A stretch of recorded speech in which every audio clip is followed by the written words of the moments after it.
Well, what is all this going on behind me? This is the 8-track. It's a figure of 8 that could drastically improve your riding. And not only that, you'll have an amazing time doing it, especially if you like these loonies.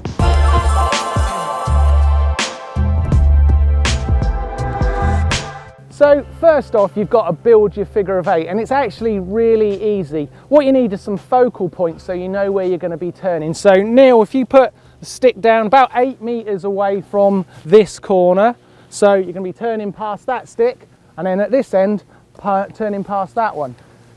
And that's your figure of 8. Until it cuts in, it's not that visible, but that'll happen really quick. Okay, once you've got your markers down and your figure 8 kind of built, the more laps you do, the easier you're going to be able to see the pattern in the ground. But what you want to need to focus on when you're riding to start with is your pedalling. Getting the power down out of the corner as soon as you can, giving yourself plenty of time to set up for the corner that's coming up.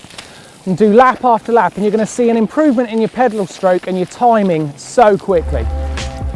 So back in antiquity, when I used to ride, I used to use this as a bit of a warm-up, and I always used to concentrate on getting 3 strong pedals in before the corner. So 1, 2, 3. And I used to love it. How are you finding it, Neil? It's actually really hard. I've never done this before.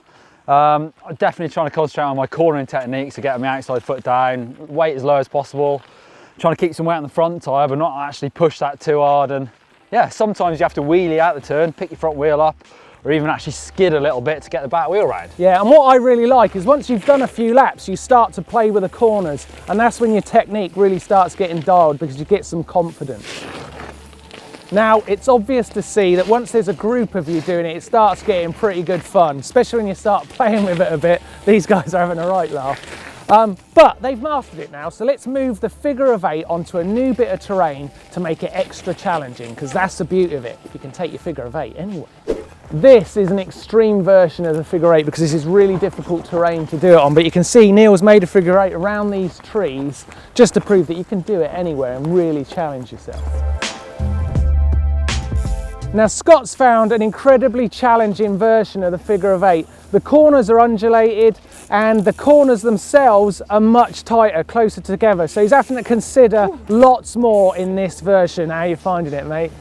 It's a lot of fun actually. Yeah, it's good fun, isn't it? Tell you what, it's really challenging, that slow speed response. My balance, I'm having to think about where I'm putting the wheels. But you're eating it up, so maybe do it the other way round and then you've got to go over that rock as well. Bit of a challenge for you.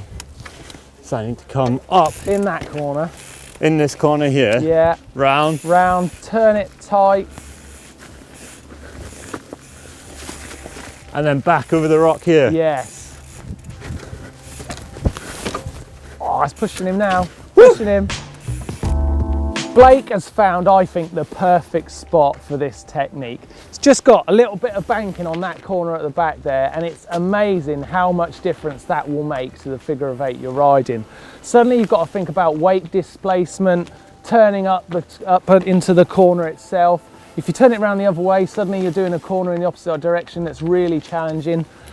This, with repetition, is really going to improve your riding. I think Blake's got better as I've been speaking. What do you think, Blake? I'm going the opposite way now. Challenge myself the other way. Let's see some front action on that turn up there. So that's the figure of 8. I think it's an amazing technique to use to challenge your skills. For me, it was always about the repetition that really got my cornering working really well. For you, it might just be that it's really good fun. You try something new and you learn something about your riding. But give it a go and let us know in the comments section below how it goes. And maybe you've got a challenge you'd like to see us try, so let us know down below. If you want to see another challenging video, then check out Blake and Scotty's 1,000-meter climb just there. If you want to watch a game of bike, click up here. And subscribe. Sorry, subscribe just there. Just here. Click the logo. Oh, you could give us a thumbs up like.